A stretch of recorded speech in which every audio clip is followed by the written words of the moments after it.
view some of these headlines together. When we say together, that means you also get to be a part of the program. When the time comes, we allow you drop your comments, and then you will read your comment on Facebook too.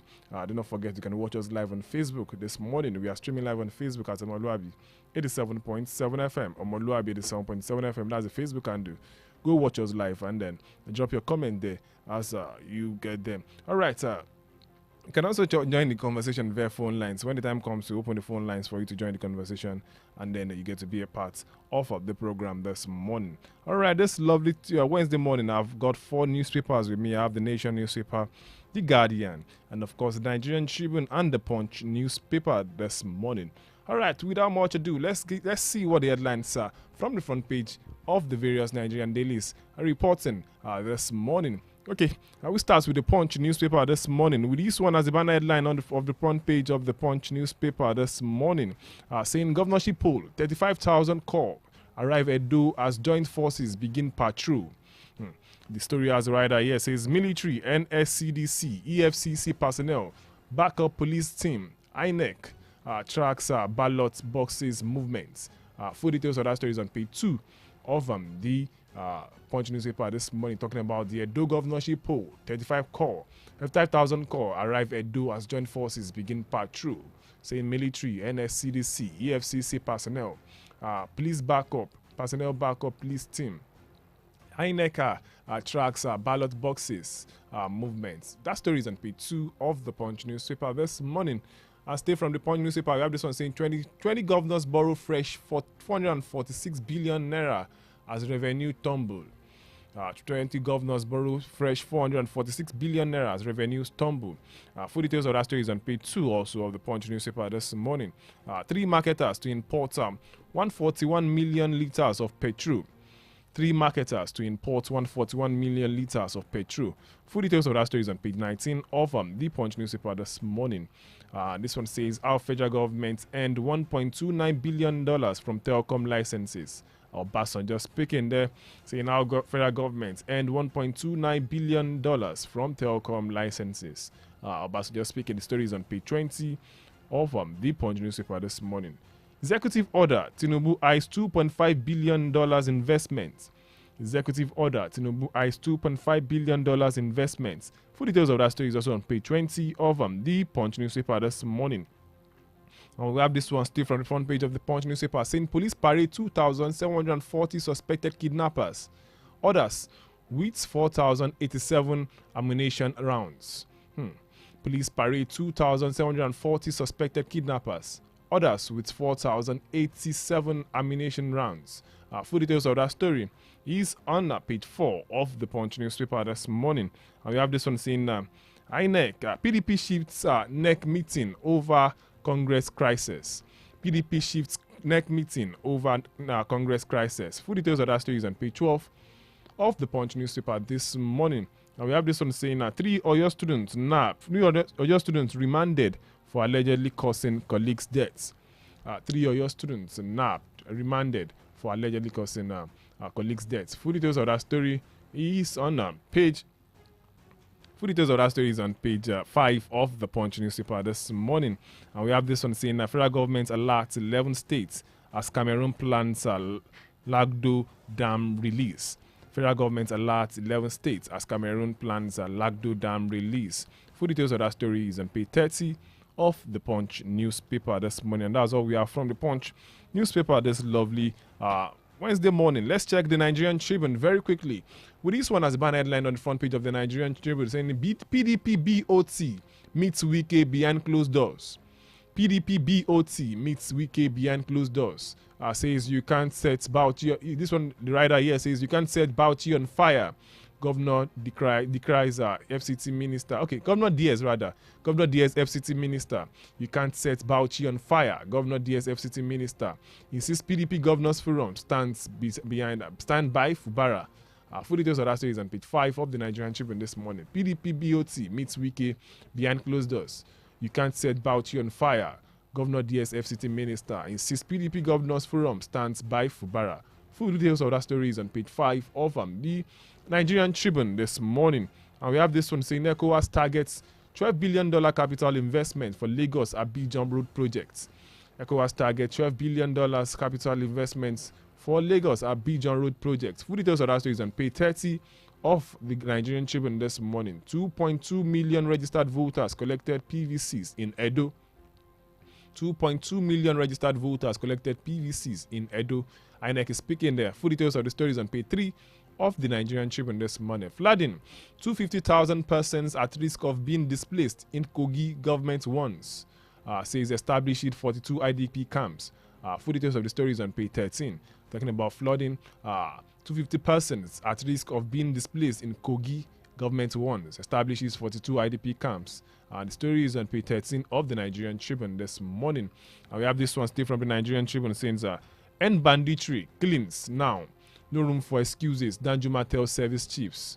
End banditry, killings now. No room for excuses, Danjuma tells service chiefs. Full details of that story is on page 3 of the Nigerian Tribune this morning. It's illegal for NNPCL to fix prices, price of Dangote petrol. It's illegal for NNPCL to fix that price of Dangote petrol. Falana is speaking there. Can get full details of that story on page 8 of the Nigerian Tribune this morning. Still from the Nigerian Tribune, we have this one saying 8 killed, 2,800 injured as Hezbollah fighters' pagers explode in alleged Israeli attack. 8 killed, 2,800 injured as Hezbollah fighters' pagers explode in alleged Israeli attack. Full details of that story is on page 3 of the Nigerian Tribune this morning. Abule-led Labour Party fights back as Usman interim leadership seeks INEC's recognition.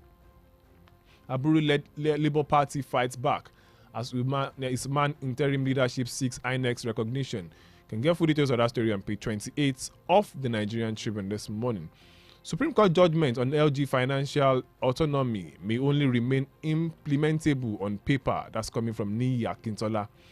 Supreme Court judgment on LG financial autonomy may only remain implementable on paper. Niyi Akintola speaking there. You can get full details of the story on page 4 of the Nigerian Tribune this morning. And that's all we have from the Nigerian Tribune. Very quickly, let's check the Guardian newspaper this morning. With this one on the front page of the Guardian newspaper, as a banner headline saying, World Patient Safety Day, Nigeria battles spike in medical errors, negligence in hospitals. World Patient Safety Day, Nigeria battles spike in medical errors, negligence in hospitals. And then the story has a lot of riders here. It says after 8 chemo sessions, 25 rounds of radiotherapy, single mastectomy, cancer diagnosis turns out an error. Patients speaking there. Diagnostic errors are responsible for 16% of patients' harm. We have this on saying that practitioners blame lack of standard infrastructure for quality care. We are dumping ground for quackeries, fake substandard, unvalidated kits and devices. AMLSN president speaking there. That story, full details of it is on page 6, talking about World Patients Day, Nigeria battles spike in medical errors, negligence in hospitals. More of the stories on page 6 of the Guardian newspaper this morning. Panic in Abuja over vibrations from multiple earth tremors. Panic in Abuja over vibration from multiple earth tremors.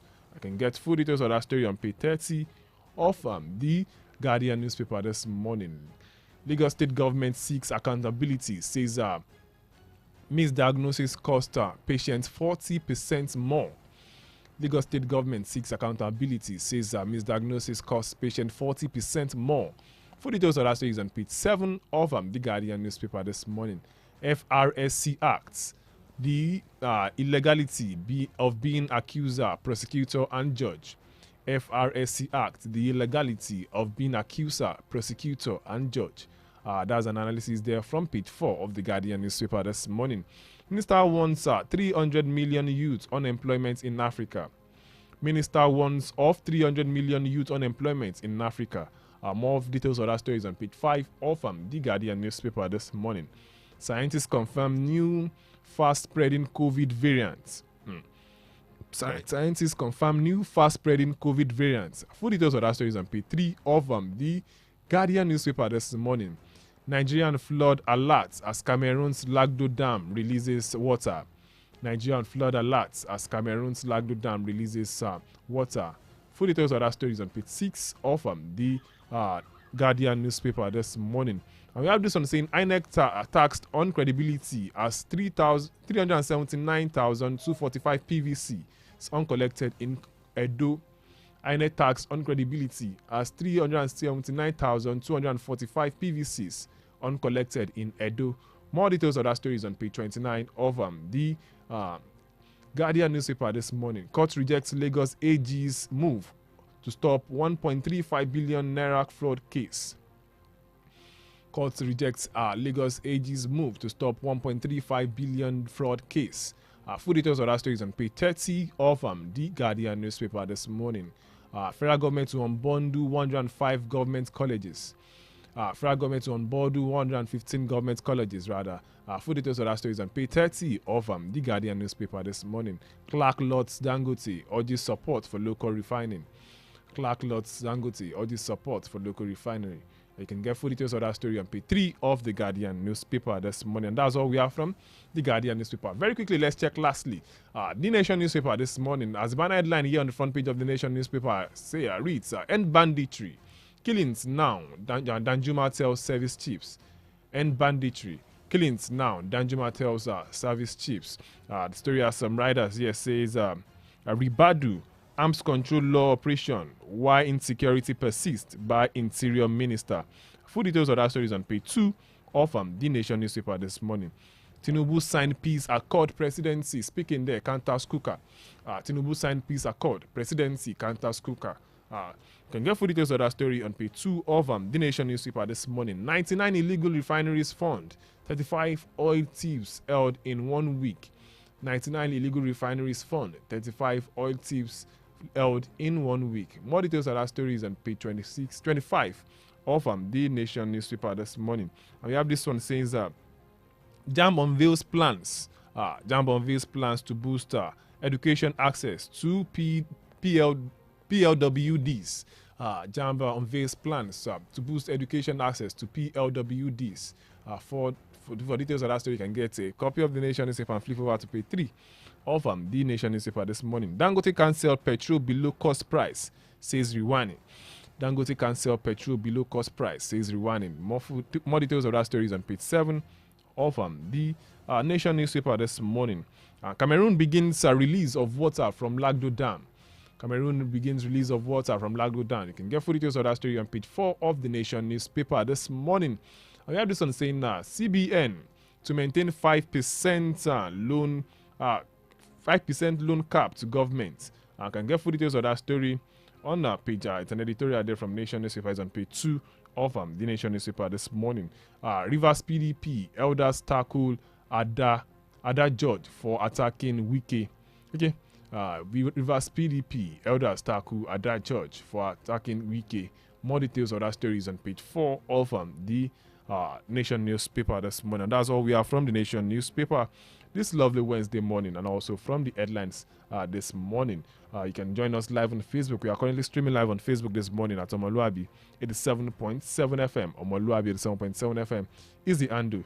Go watch us live and drop your comments this morning. All right, without much ado, we'll be going on a very short commercial break. Now, when we return, we go straight into the analysis of some of the stories that we have this morning. Do not go anywhere. This is still News Lens right here on Omoluwabi 87.7 FM. We'll be back after this short time out.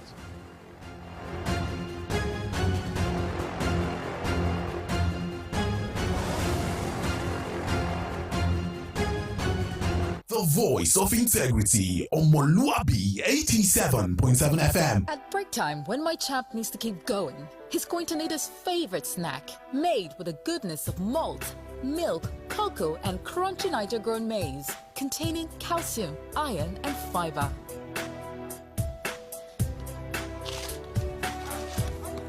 Break time is crunch time. So give your chance this delicious crunchy delight to keep them winning all day. Milo and a snacks, snack of future champions. Milo!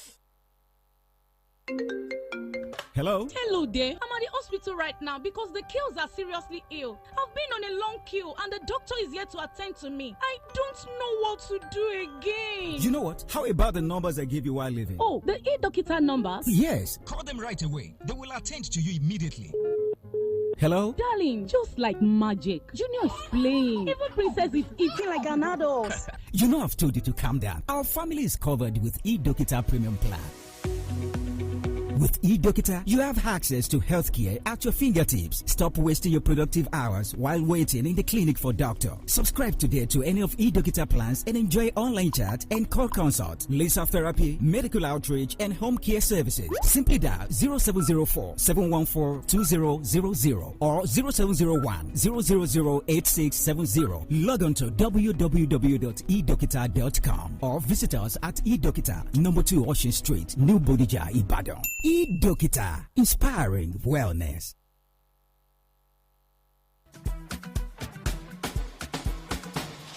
Hello, with everybody for you. My Sabi people, how una dey? Na Sabi people dey listen to Sabi Radio.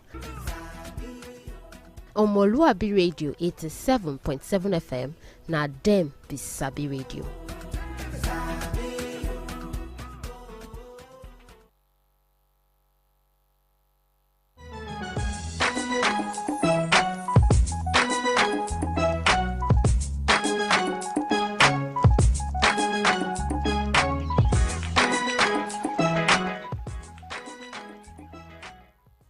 Alright, you're welcome back. It's the News Lens right here on omoluwabi 87.7 FM. And right about now, like I said earlier, we'll be going straight into the analysis of some of the stories that we have this morning. You can go watch us live on Facebook. We are streaming live on Facebook as we speak. Go watch us at omoluwabi 7.7 FM to check us live on Facebook and drop your comments as regards some of the things we'll be discussing on the show this morning. Don't forget, you also get to be a part of the program. When the time comes, we open the phone lines for you to join the conversation this morning. All right, this morning I have with me in the studio Professor Wole Akinyemi. Good morning, Prof. Good morning, Tayo. Good morning to our listeners around the world. Okay, good morning, everyone. Once again, let's start with this one saying 20 governors borrow fresh 446 billion naira as revenue tumble. Let's have a background information to that story. Debt servicing costs incurred by 29 state governments consumed 80.7% of their internally generated revenue during the first 6 months of 2024, highlighting the significant financial burden the subnationals currently face. The Punch report this morning. The dire situation also forced the governors to borrow a total sum of 446.29 billion naira within the same period, despite a 40% increase in the statutory allocation from the Federation account. The latest information is according to an analysis of data obtained by Punch correspondents using the budget implementation report from each state's website and Open Nigeria States. This budget website serves as a repository of government's budget data. The performance report is prepared quarterly and is issued within 4 weeks from the end of each quarter. The heavy burden underscores a critical issue in fiscal management, and then goes further to say is as the vast majority of revenue the state could otherwise allocate to essential public services and development projects is being diverted to meet debt obligation. It also reviews the severe constraints faced by state governments in managing their debt burdens inherited from previous administrations and addressing the needs of their residents. Nigerians had hoped that that with an increased statutory allocation of 40% from the central government, state governors should have more than enough to fulfill their statutory obligation. Prof, starting from the last paragraph, from the last statement, Nigerians had hope that with an increased statutory allocation of 40% from the central government, state governors should have more and than enough to fulfill their statutory obligations. But rather than that, it seems the states are borrowing more as we speak. The banner headline, the headline says 20 governors borrow fresh 446 billion as revenues tumble. What's your take on this, Prof? My take is very simple. We lack fiscal discipline in this country. If any private company is run the way government are run in Nigeria, then the company will run bankrupt. Because how can you say that you are earning more revenue and then you are still borrowing in spite of the increase in revenue that you are earning? And the citizens cannot see physical manifestation of the increased revenue which all the state governors are having in terms of quality of living of the citizens, in terms of the delivery of the much hyped dividends of democracy, I believe it's as a result of corruption. All the statistics that have been bandied about in Nigeria, they are not reliable because anybody can generate any kind of figure and throw it at our face. How you know that an economy is well managed is through the impact on the people, the citizens that they are ruling over. So, and there is something that is not very, very clear in Nigeria. I would have thought that as a nation, that any indebtedness should be warehoused to the federal government. And when Nigeria is talking about debt, it is the federal government that should be speaking about debt in about every part of the states that are in the federalism. But right now it will appear as if the debt of the federal government is being segregated from the debt of the state. That I don't understand. I believe our economists will be able to throw more light on that. But be that as it may, I think that there should be some measure of control, even from the federal government to the state government, to put a ceiling on how much they can actually borrow. A situation in which state governors can feel that they can just go and borrow with impunity and with recklessness is not good for our economy. Because whether you like it or not, majority of these state governors don't have the wherewithal to pay this money rather than the revenue they take from the federal government. And that is even the more reason why it should be compelling on the federal government to monitor what is happening at the state level. So I think what is fair is just fair, because look at the way the state governors have over the years been putting a lot of pressure and monitoring on the local government. Why is it that they do not want that kind of a thing from the federal government? I don't want these governors to position themselves as if they are part of the problems of this country. Interesting one there. But most of these governors will come out and argue, because that has been the argument over time, saying that yes, the allocation from the federal government has increased by 40%. But then, noting fully well that inflation rate is also on the high side. The amount we are paying some 6 months ago is not equivalent, it's not the same thing as we are paying now. We have to do some things, road projects going on in various states, constructions going on, and then you say prices of materials have increased. What's your take on this? Are you going to be buying from the arguments of these governors? I won't buy the argument. Yes, there is depreciation in the value of the naira, but that is not to say that, because government is a continuum. Majority of the governors, if you look at them, they are not actually starting any project. They are just continuing with what their predecessors have started. And some of those projects have been taken to some level of completion. Some of them 30%, some of them 40%, some of them even 60%. So I believe it is just it is commitment that is lacking. It is transparency that is lacking. It is fiscal discipline that is lacking. Interesting one there. Let's move over to Edo State this morning, where it's been reported that 35,000 corps have arrived Edo as joint forces begin patrol in Edo State, since military, NSCDC, EFCC personnel backup police team. INEC tracks ballot boxes movements. And then you ask the question, 35,000 corps arrive Edo. It's always been the question, if you have a one-off or election such as the one out of season election, like they will call it, such as the one we will be having in Edo on Saturday. Many would say, just because of election, deploying a whole 35,000 corps to just Edo State alone, won't other parts of Nigeria be secured, Professor? It is called psychological warfare. A situation in which the people of Edo will feel overwhelmed by security presence.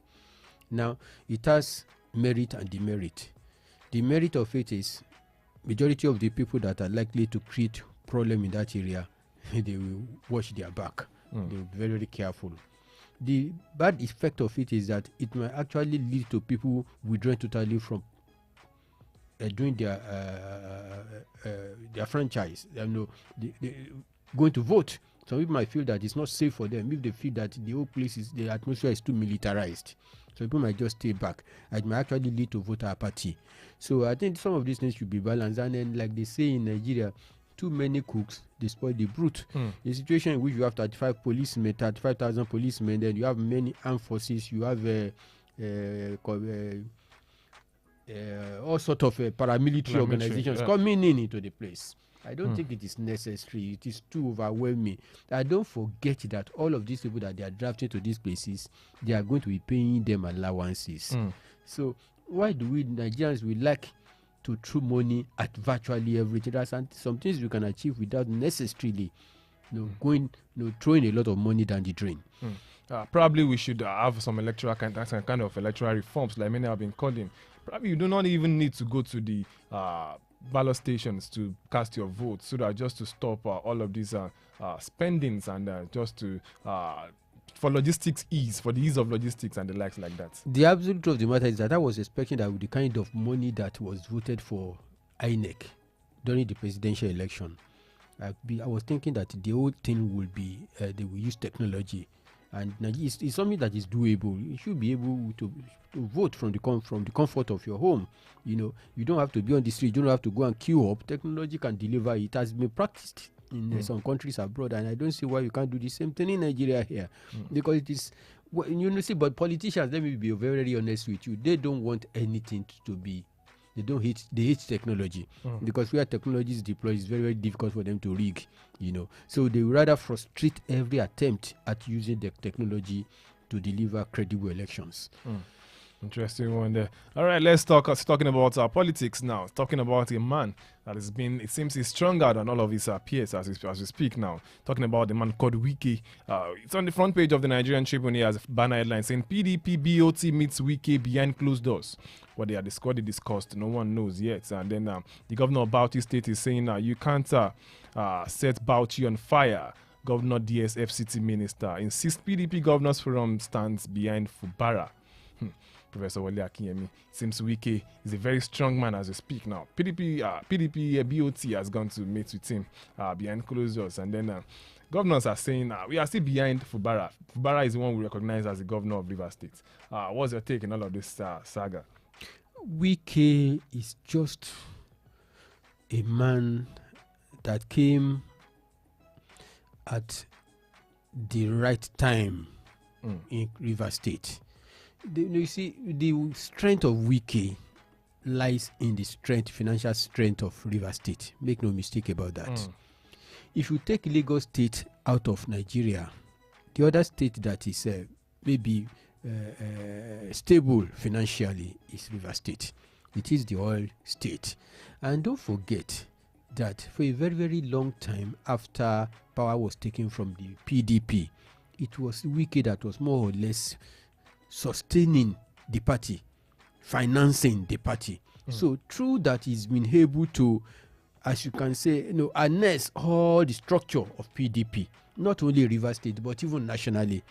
And that's why he was able to do the kind of pull the kind of stunt that he pulled by saying, looking at Alhaji Atiku Abubakar in the face and saying that no, we will not support you, and he was able to go away with it because he had the structure. Alhaji Atiku Abubakar has moved from APC, PDP, and all of that. It's not been stable, even though he's a very, very prominent politician in Nigeria. So he made it very, very frustrated his effort, and he made sure that he was able to to mobilize some of his colleagues. You remember the G5, to make sure that they didn't they frustrate the political ambition of Alhaji Atiku Abubakar. For anybody to be able to do that, to even muster the energy to do that, you cannot ignore such a person in the political equation of Nigeria. And that is what Wike is working on, and not strategically has aligned himself with the federal government. So whether you like it or not, the power and the blessing of the president is behind Wike. And that is what is used for him to remain relevant in not only in PDP but even in Nigeria. But let me tell you something that's working for Wike again. Wike performs. He may have his successes. His footprint is already being noted in the Federal Capital Territory. It's already performing. A whole lot of reformation is going on in that place. So when you have somebody that has combined all of this, you look at the minors, you look at it's like doing the SWOT analysis. His strength, his weakness, the opportunities for him, and the threat. You find out that the strength and opportunities are more than the weakness and threat.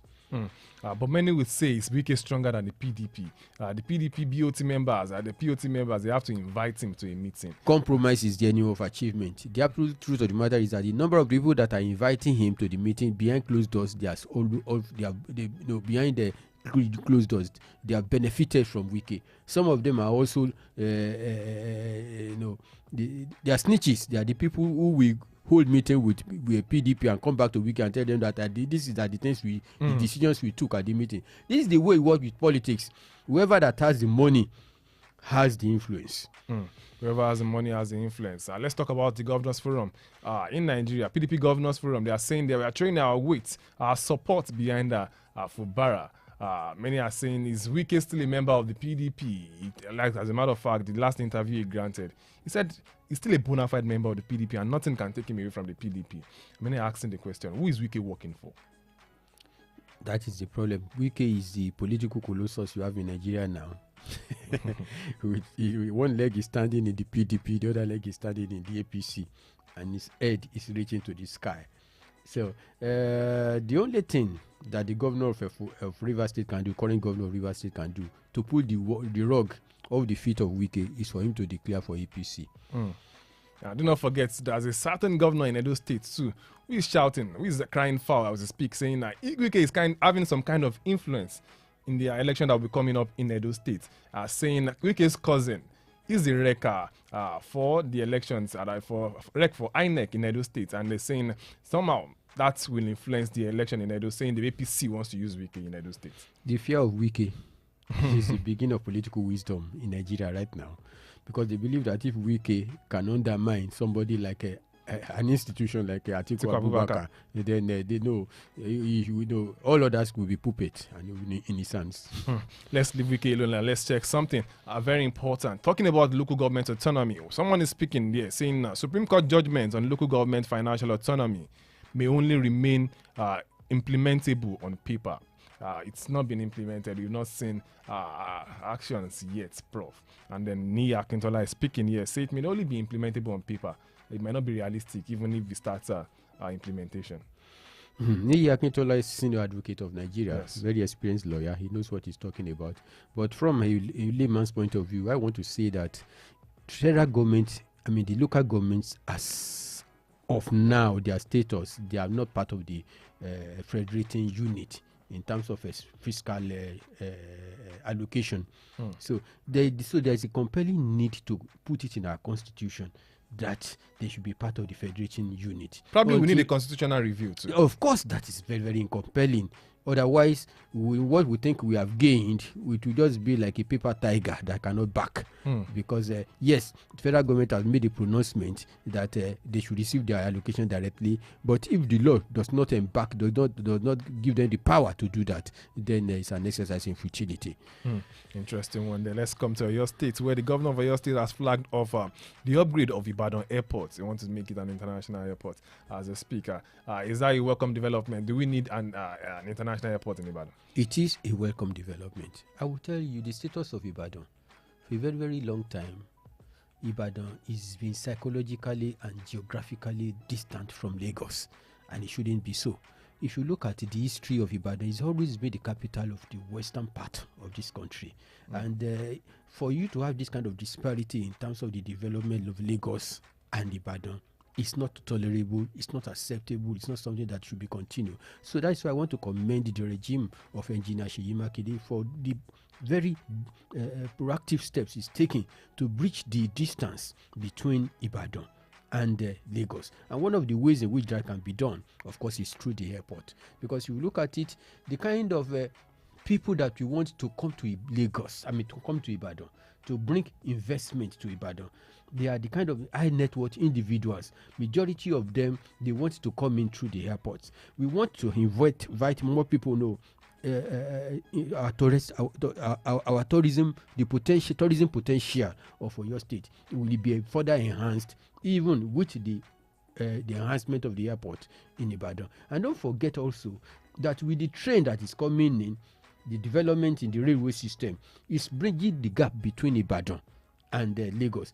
I predict that within the next 5 years, majority of the people working in Ibadan, in Lagos, will actually be living in Ibadan, because and it's going to impact on real estate development. Let's check another thing, Prof. Should Oyo State be preparing for a population explosion at this time? Of course, it is happening, and we should be prepared for it.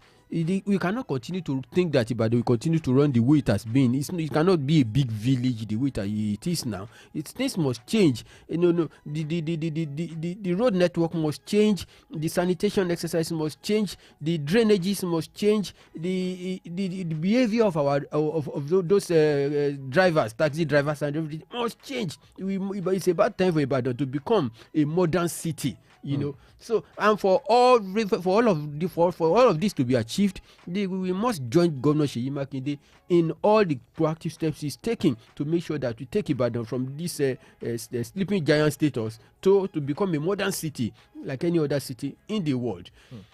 There's a way people love to push away change. You go to the market now, you see market women are displaying their wares on the road, and you have to tell them. You see sanitation guys, environmental guys coming to push them away from the street, and they tell you this is how they've been living for a very long time. That is part of the problem of Ibadan. Too conservative. But we cannot, progress lies in change, and people did have a tendency to resist change. Now, if you are resisting change, then you cannot have progress. You cannot have commensurate project. People cannot continue to be selling goods and wares on roads and everything. They are exposing themselves to a lot of danger, to a lot of accidents. It's not even healthy. It's not good for their health. It's affecting traffic management. Exactly. It's affecting so many things. It's even undermining logistics of government. Ruining, because there's so much pressure on the streets. So government is spending more on maintenance of road and the rest of it.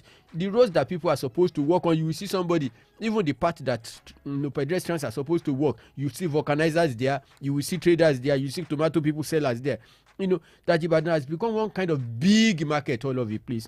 That kind of institution is not tolerable and it's not acceptable. Talking about traders displaying their wares on the street and then trying to protect the free flow of traffic.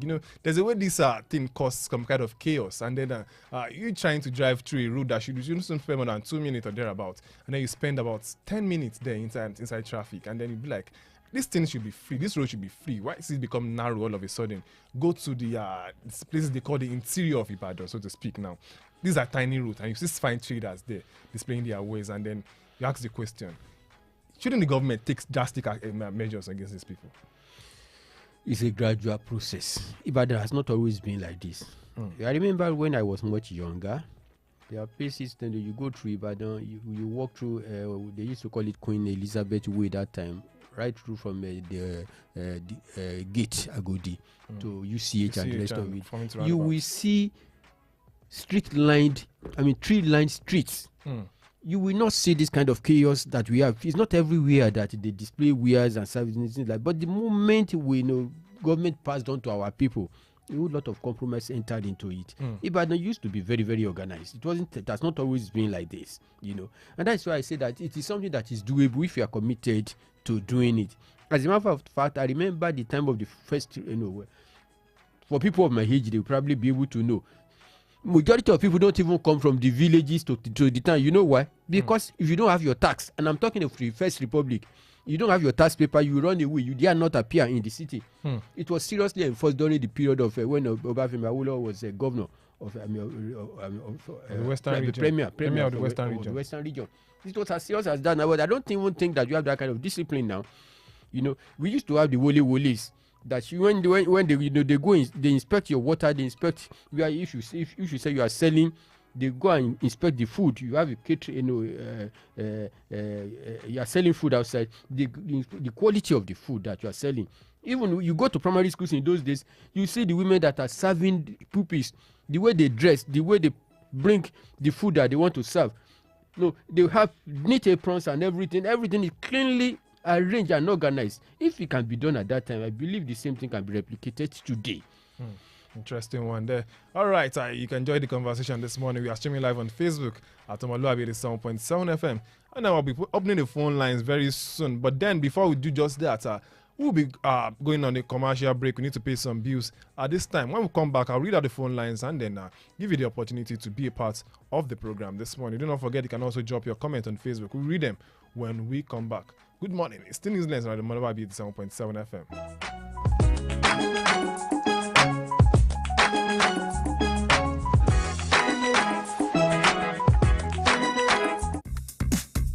Fresh news, best talk, hot music. Where else? Omoluwabi 87.7 FM.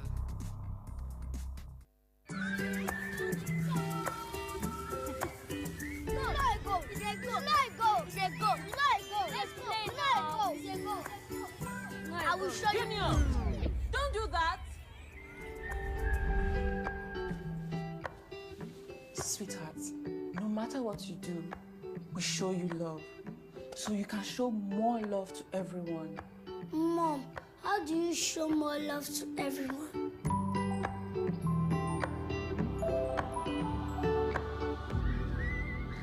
I will show you love. Show some more love today with 4 more packs of your favorite Indomie noodles in Indomitable and Super Pack cartons. Also, each Indomitable pack is now 200 naira, while Super Pack is now 350 naira. So hurry now. Offer valid till stock lasts.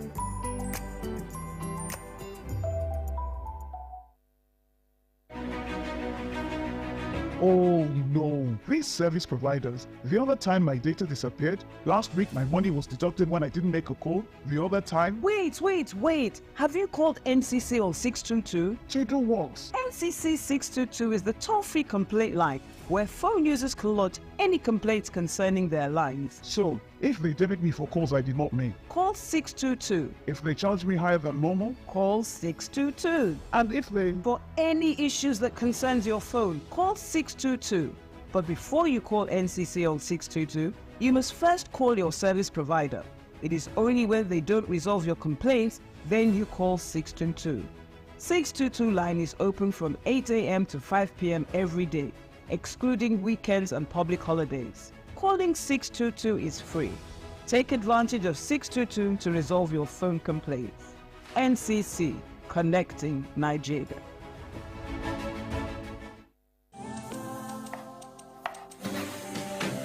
When it's bright and early, get your breakfast right.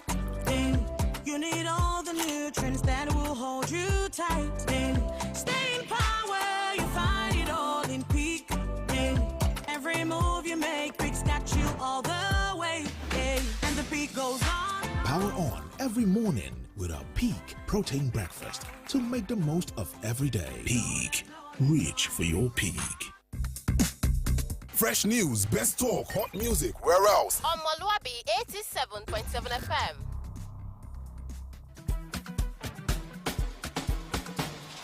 Hello, with everybody for you. My Sabi people, how una dey? Na Sabi people dey listen to Sabi Radio. Omoluwabi Radio 87.7 FM, na dem be Sabi Radio.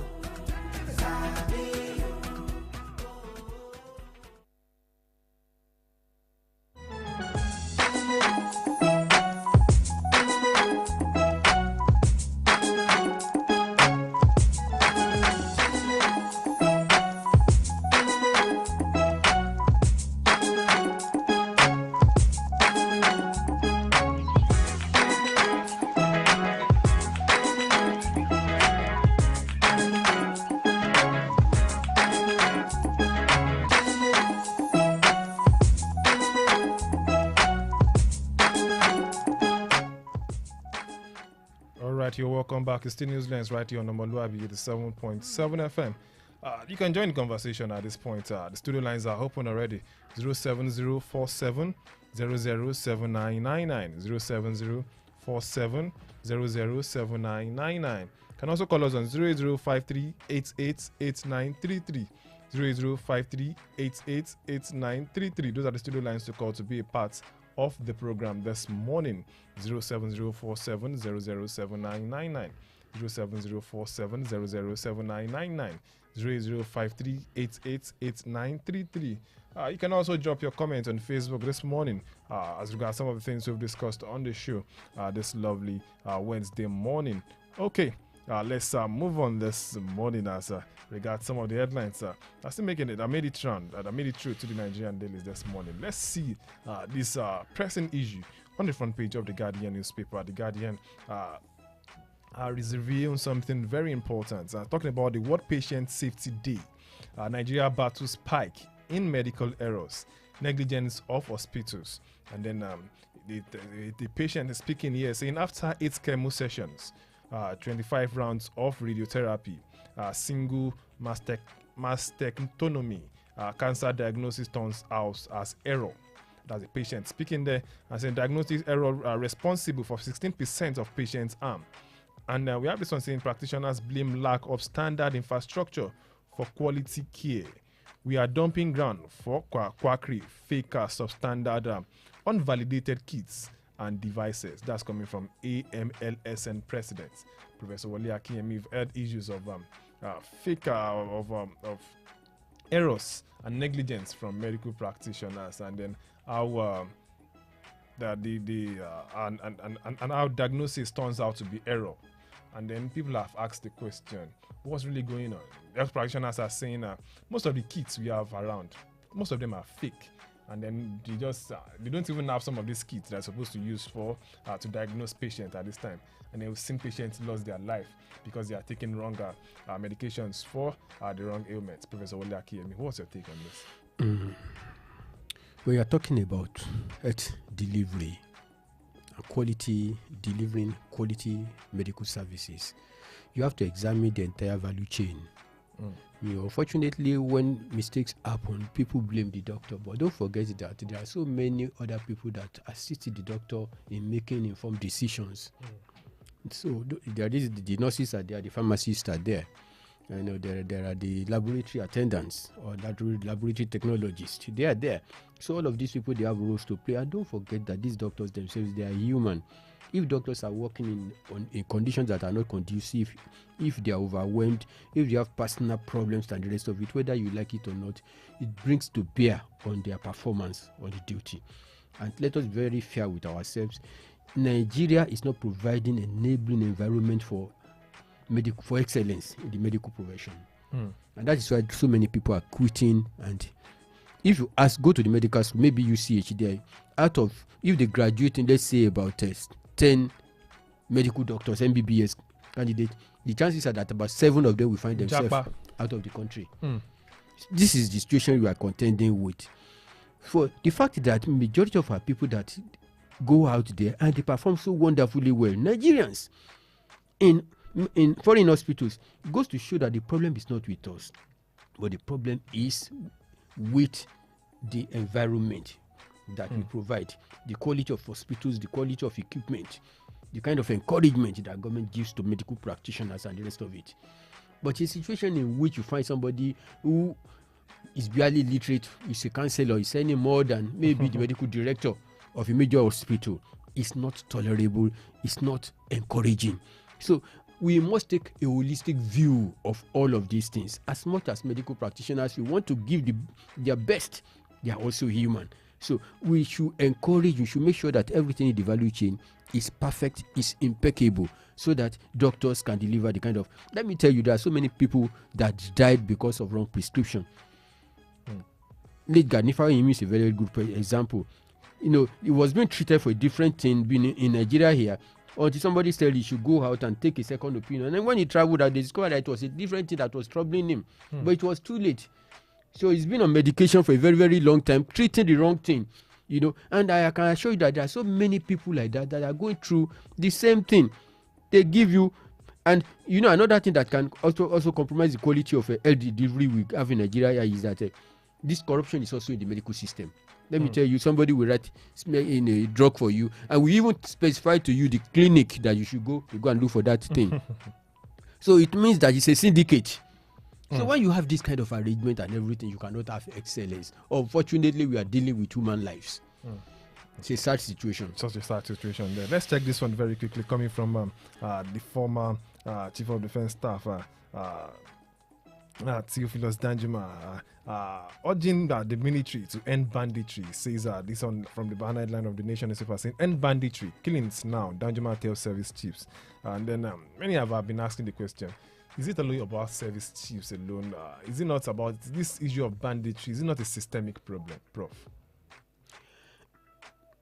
Lieutenant General Theophilus Danjuma retired. He's eminently qualified to tell the army, because to end banditry. He knew that at the time when he was the chief of army staff, in Nigeria, he knew how professional the force was. I'm not saying that the army is no longer professional, but you didn't have this kind of situation where some people will say they are bandits and they have the infantry to face the Nigerian military. It's not possible. At the time when people like Danjuma were army chief of army staff. So what has really gone wrong? A whole lot has gone wrong, because when the society itself is deteriorating, don't forget that the military and every other part of the armed forces, they're also part of society. So they have degenerated with it. I believe that whether you look at it, whether it is Boko Haram, whether it is the banditry, whether it is other form of crime that you are looking at, the situation has gotten this bad because of some snitches, even in the military itself. There have been some major compromise. Some people that should have done the needful, but they didn't do it. That is why the situation deteriorated to the level where it is. I mean, you can imagine Mr. President having to draft the Minister of the Finance, the Minister of Defense and his generals to the southwest to go after one coffee or whatever they call his name. Is it not laughable? How can an individual call himself a bandit or whatever have the audacity to even threaten the security apparatus of a nation if some people are not compromised? And I referred to it the other time about somebody that was this same governor. The federal government was saying they should go after this person. Meanwhile, there is a document where the state governor of that state is assigning some millions of naira to this same bandit. Yes, so where do we go? Hello, good morning. Hello, good morning. Thank you. I'm Bossa calling from the Badon. Please make your point. Okay, sir. I was watching the point news you earlier read on the health sector where they said some people are now getting fake results of the test or something. For me, I feel it's quite unfortunate because now with the fact that we are currently experiencing shortage of health workers in Nigeria as a result of brain drain.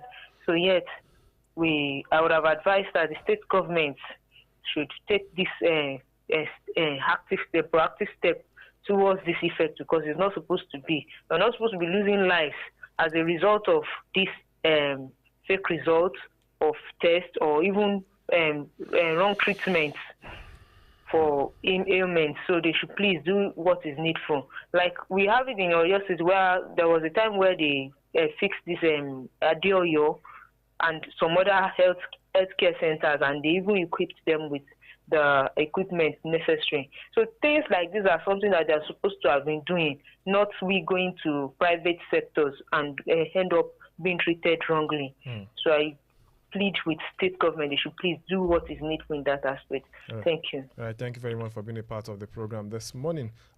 That's all we'll be able to take on the show this morning, Professor Wale Akinyemi. Thank you for being a part of the program this morning.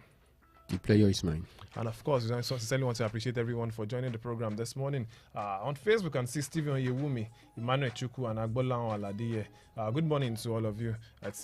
Thank you for joining the program this morning. To everyone who listened in, we can't pick any call again, unfortunately. We say a big apologies for not being able to pick some more calls this morning. Until tomorrow, 7 a.m. is the time. Join me again. But before then, Sport Rave will be coming your way right after this time, as exactly 8 a.m. Sport Rave will be coming after which Kakakiroin will be